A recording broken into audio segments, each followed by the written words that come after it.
सबसे बड़ी कि कैसे 45 दिन में तैयारी करें, यहाँ बात होगी स्ट्रेटजी की कि आपको फॉलो क्या करना है, ठीक है। सबसे पहले तो मैं छात्रों को गाइड करना चाहूंगा जो बुक्स पर डिपेंड होते हैं। हालांकि आप सब यूट्यूब पर मुझे देख रहे हैं तो ऑनलाइन, यानी कि आप सब ऑनलाइन स्टूडेंट्स होंगे ज्यादातर, लेकिन फिर भी आप किसी को समझाओ कि ऐसे बहुत सारे छात्र हैं जो स्ट्रेटजी की वीडियो देख के बुक्स पर, जैसे बुक्स दोस्त बहुत सारे दोस्तों के पास होती है लुसेंट बुक।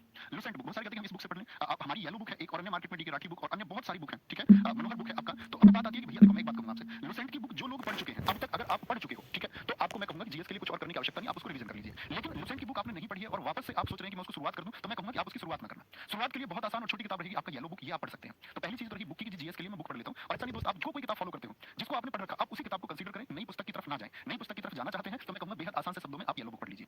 दूसरी बात मैं इसमें जोड़ूंगा एक आपसे, एक हमारी यूट्यूब पे भास्कर सीरीज है, भास्कर सीरीज है, ठीक है, वो सब्जेक्ट वाइज है। जैसे आप लिखेंगे आपको हिस्ट्री पढ़नी है, येलो बुक से आपने हिस्ट्री पढ़ ली, इसके बाद आप चाह रहे हैं यार कुछ और थोड़ा सा एड ऑन हो जाए, अपडेटेड, तो भास्कर सीरीज में आप जाएंगे तो आप लिखेंगे history by Naveen sir. History by Naveen sir तो आपका प्राचीन, मध्यकालीन और आधुनिक इतिहास की क्लासेस आपको मिल जाएंगी। उसी तरह से आपको हर सब्जेक्ट की क्लासेस वहां पर मिल जाएंगी, ठीक है। तो आप अपनी बुक में वो एड ऑन कर सकते हैं। और अगर ये एड ऑन आपने कर लिया तो मैं ये कहूंगा भाई आपको फिर कुछ और चीज करने की जरूरत नहीं है। एक बात उनके लिए आती है जो ओल्ड स्टूडेंट हैं और आप कहेंगे भैया हमने रिसेंट में खाकी बैच पढ़ा है, या अदर प्लेटफॉर्म के बच्चे हो सकते हैं उन्होंने कोई कोर्स बाय किया होगा जिसको उन्होंने अच्छे से खत्म किया हो, ठीक है। किसी भी प्लेटफॉर्म का बच्चा हो तो जिस बैच को आपने पढ़ लिया है, जो पढ़ चुके हैं भाई, उसी बैच की चीजों का फिर से रिवीजन कीजिए। आपको बार-बार चीजें नहीं पढ़नी है, ठीक है, नई चीजें नहीं पढ़नी है। जो आप पढ़ चुके हैं उसके जो आपके पेड क्लास के नोट्स थे, ये दोनों चीजें आप नहीं चाहते कि मैं नहीं करना चाहता, मैंने तो एक बैच पढ़ा हुआ है खाकी बैच, या कोई और बैच भी आपने पढ़ा हुआ है, ऐसा नहीं कि खाकी आपने हमारा कोई बैच पढ़ा हुआ था या किसी और प्लेटफॉर्म का कोई एक बैच जिससे आपने जीएस पढ़ी हुई थी, तो आप कहेंगे भैया ठीक है वो सारी चीजें तो कवर हो गई। तो यहाँ पर बस दो चीजें मैं कहूंगा कि ये तीन ऑप्शन में से या तो आपका ये ऑप्शन क्लियर होना चाहिए या आपका ये ऑप्शन कि इस बैच की पीडीएफ आपको क्लियर है, और ऐसा नहीं कि हमारा ही बैच, किसी भी प्लेटफॉर्म का कोई बैच आपने पढ़ा है। तीसरी बात मैं इसमें जोड़ूंगा कि आपकी शायद चीजें यूपी जीके और करंट अफेयर्स, इन दो चीजों के बारे में मैंने आपको गाइड किया कि करंट अफेयर्स यूपी वाला भी और इंडिया वाला भी, और यूपी जीके में मैंने जो टॉपिक्स आपको अभी बताए वो जरूर ऐड करके जाओ मेरे भाई, ठीक है। ऐसी चिंता मत करना जी मैं तो सीजीएल के लिए पढ़ रहा था या भैया मैं तो आपका एमटीएस की तैयारी कर रहा था। अभी यूपी आपने एमटीएस के लिए जीएस पढ़ी है ना, जीएस नहीं बदलती है, हिस्ट्री सेम रहेगी सबके लिए, पॉलिटी सेम रहेगी, ज्योग्राफी आप जहां कहीं से पढ़ सकते हैं। जो चीजें पढ़ चुके हैं आप लोग या आपके पास जो नोट्स रखे उसी को बार-बार रिवाइज दोस्त आपको करना है। पहले तो इस बात को नियम में बांध लो कि मैं अपनी चीजें जो पढ़ चुका हूं उनको रिवाइज करूंगा, मैं नई की तरफ नहीं जाऊंगा। ये आपका हो गया 45 दिन, ये उनके लिए है जो अब तक दोस्त पढ़ चुके हैं, जिनकी तैयारी अच्छी हो चुकी, जिनकी तैयारी जो अपनी तैयारी यानी मॉक टेस्ट में जो अपना स्कोर ठीक मानते हैं, ठीक है।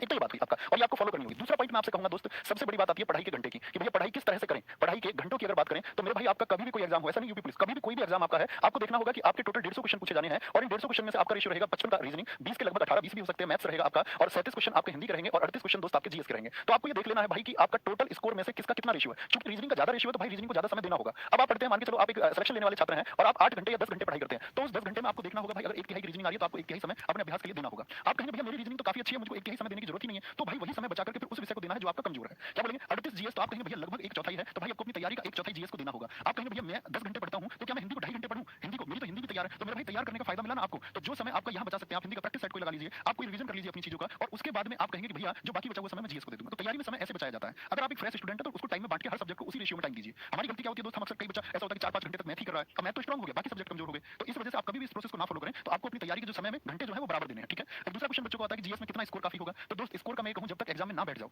तब तक आप अपने स्कोर का कोई भी एक चार्ट मत बनाना कि भैया मुझको ये स्कोर पाना ही है, जरूरत ही नहीं है। अगर आप एक अच्छे स्टूडेंट है, जो स्कोर आप करके आएंगे वही बेहतर स्कोर होगा, तो क्या बोलेंगे जीएस की स्कोर को लेकर के चिंता हमको नहीं करनी है। तीसरा पॉइंट मैं आपसे कहूंगा दोस्त, जीएस के स्कोर के बाद में तीसरी बात आती है हमारी कि भैया हम जीएस को लंबे समय तक कैसे याद रखें। तो दोस्त स्कैन टेक्निक, थम्स अप करना, मेरी टेक्निक कितने दोस्तों ने आज तक फॉलो की जिनको फायदा हुआ। मैं हमेशा कहता हूं कि आपने जो चीज पढ़ी, एक पैराग्राफ आपने पढ़ा है, कुछ इनपुट्स आपने पढ़े, तो एक बार आंखें बंद करके उनको मेमोराइज कीजिए, याद कीजिए। बहुत सारे स्टूडेंट्स को इसको फायदा हुआ है, बहुत सारे सिलेक्टेड स्टूडेंट्स इसको फॉलो करते हैं। तो आप जो पढ़े उसको आंखें बंद करके एक बार रिवाइज कीजिए, फिर कुछ आप भूलेंगे तो आंखें खोलिए, देखिए अच्छा यार इस चीज के बारे में यह नहीं बोल पाया, फिर आंखें बंद करके फिर बोलने का प्रयास कीजिए। दोस्त अगर आपने वो बोल दिया, चाहे आप उसको आंखें खोल के 2-3 बार 4 बार प्रयास